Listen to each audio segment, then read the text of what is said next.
they lied. They said they had good collateral, and they didn't. That's fraud. That was Mark Yusko. So why should you even care about who he is? Well, just like you, he lost a ton of money in the FTX collapse, and he is pissed. He's a big investor in the crypto space, and he believes that he and millions of others were misled and defrauded by Sam. Now here is Bill Ackman, a billionaire investor who thinks the opposite about Sam. He thinks that Sam is telling the truth and that he had no idea about what was happening in his own companies. So who do you think is right? That brings us to today's lesson, the truth about Sam Bankman-Fried. Let's do this. Ever wonder how you could lose billions of dollars in less than 2 days while running one of the top crypto exchanges in the world? Well, today we are going to do a breakdown of Tiffany Fong's interview with Sam Bankman-Fried, also known as SBF, where we talk about how this actually happened. And the interview starts off with a banger. Let's begin with, where did the money go? But before we dive in, my name is Felix, just like Felix the cat, and we are going on the offense by raising some really hard questions that everyone wants answers to as we try to make sense out of this ugly FTX mess. So how does someone respond to losing billions of dollars in such a short period of time? Listen to what Sam has to say. This was fear. This was all, the reaction, the news coming out, specifically surrounding FTX and Alameda and their solvency, and combined with the run on the bank on FTX, which basically meant that, we saw moves that were, 5 times as big as the biggest ever 2-day move for either of those assets in history. So Sam explains that the rapid crash of FTX was due to fear based on the news surrounding FTX, Alameda, and their solvency, and coupled this with the run on the bank on FTX. On the surface, fear might have played a role, but that doesn't excuse Sam from his responsibility as a CEO to protect his customers' funds. To start off, we need to ask this very important question. Where was his backup plan if things went sour? For example, he had $700 million in assets, but $10 billion in liabilities. So when that type of huge risk is taken, most companies would have some sort of backup plan to create some sort of buffer that would make a soft landing a possible option.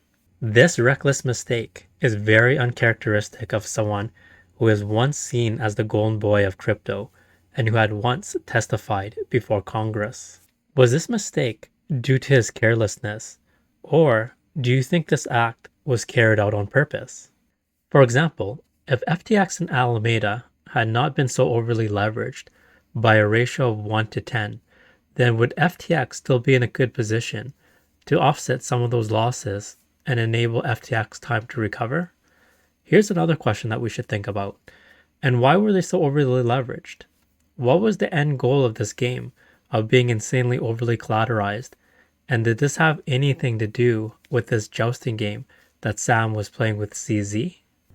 Here's something that's really interesting and that really caught my eye.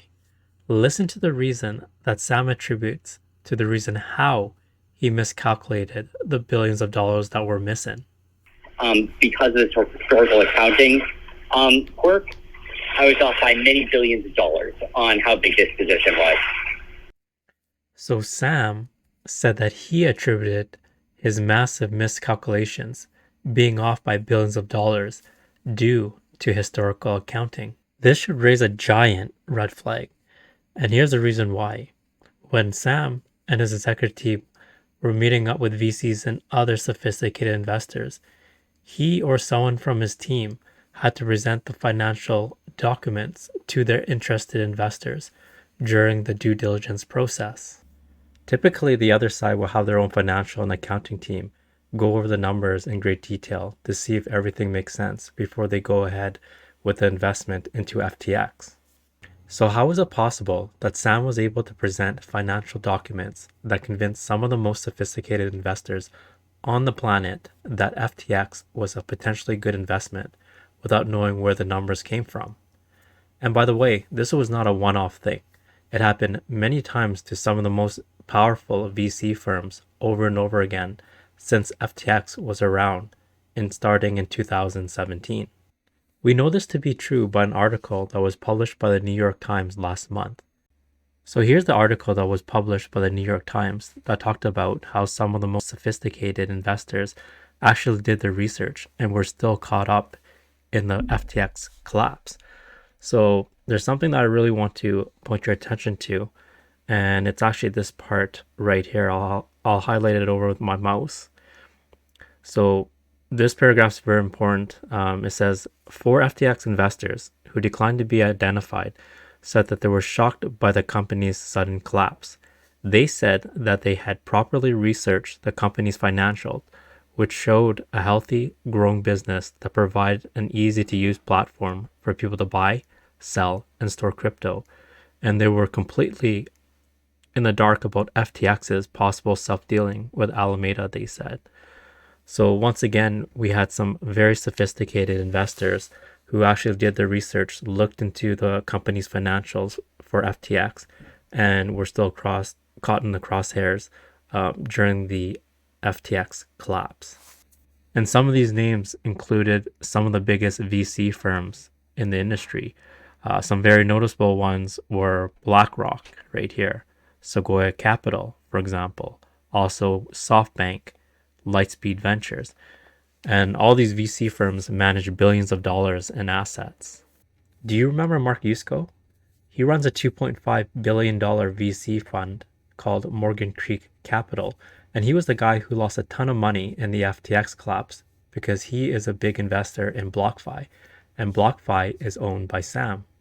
In his most recent interview with Kitco News, Mark states that over half of the 400 companies in Alameda's portfolio were shell companies, and that hundreds of millions of dollars were being sent to these companies that were owned solely by Sam. This is a huge deal because it seemed that Sam was allegedly using those shell companies as vehicles to commit fraud, according to Mark Yusko. Mark believes that money laundering is happening here because this represents a huge self-conflict where hundreds of millions of dollars of VC funds were being invested in companies that were solely owned by Sam. Mark goes on to say that in his 35 years of being in the venture capital business, that he's never ever seen anything like this before, which raises a lot of suspicion. Here's what he actually had to say about it. There's something funny about 2 kids with no experience and clearly no ability to run this complex business, then turning out that half of the companies that Alameda invested in, Michelle, are shell companies owned by SBF 100%. Like that's a funny thing. That's when I make an investment out of our venture fund, I don't own any piece of them ever. That would be a total conflict. So the fact that half of the 400 companies are shell companies that he owns just seems odd. And the other thing that's odd, I've been doing venture capital a long time, 35 plus years, got the white hair to prove it. Never, not once have I ever seen a situation where a person invests hundreds, $250 million in venture funds, and then the venture funds put $150 million into that person's company. Maybe it's happened and I just didn't see it, but I've never heard of that ever. So the big question here is, does this mean that the numbers were created from thin air to make everything look better than they really were, to trick VCs and sophisticated investors into thinking that FTX was legit? If so, isn't that the definition of what fraud is? Bernie Madoff was arrested within 24 hours after he was exposed for fraud. For almost 1 full month after the FTX collapse, Sam was on one big media tour. But as of December 12, 2022, Sam has been arrested in the Bahamas. Now the question remains, what criminal charges will he actually face? And number 2, which other big names will fall with him? Throw some names in the comment below on who you think will be joining Sam's jail tour. Those are some questions that we need to look deep into to help us reveal who actually compiled the company's financials and to discover who else is involved in this FTX mess. Now let's move on and talk about the secret backdoor. At the opening of the call, Tiffany asked Sam if he knew about this infamous secret backdoor that everybody's been talking about, which allowed FTX to transfer billions of dollars out of the exchange without anyone knowing. So how do you think this brilliant CEO responded?